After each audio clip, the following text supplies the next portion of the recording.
Bonjour, je m'appelle Philippe Baume, je suis praticien hospitalier dans le service d'endocrinologie, diabétologie et nutrition du CHRU de Nancy et maître de conférences associé. Je suis aussi auprès du doyen assesseur pour les patients partenaires. Alors, il y a plusieurs approches. La première approche, c'est ce qu'on fait déjà, c'est que les soignants, les institutions travaillent avec des patients, soit experts, soit témoins, soit impliqués dans des programmes d'éducation thérapeutique, soit participant par le biais des associations d'usagers à certaines structures dans leur administration, voire leur gouvernance. En revanche, une approche globale qui nous vient du Québec, l'approche patient-partenaire, consiste à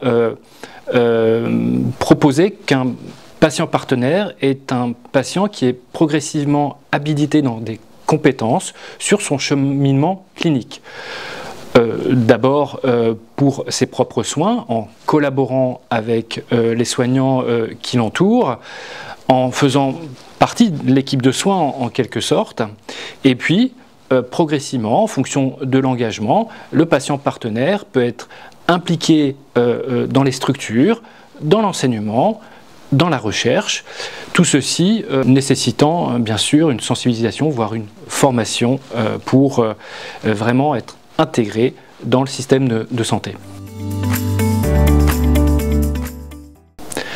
Mon objectif avec l'équipe d'assesseurs, notamment ceux qui sont concernés par la pédagogie, c'est d'une part de proposer des formations à des patients, des sensibilisations, des formations en éducation thérapeutique, voire un DU qui est en place sur notre faculté depuis 4 ans.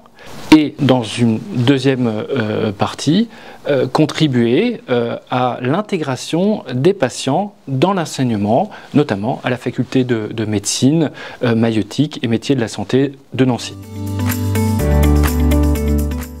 Alors, nous sommes au début de la réflexion, de la construction de cet engagement des patients à la faculté. Si vous êtes intéressé par le sujet, si vous souhaitez nous rejoindre pour travailler le sujet, n'hésitez pas. Vous pouvez me contacter à l'adresse suivante, philippe.baume@univ-lorraine.fr avec le Philippe écrit PHILIP seulement.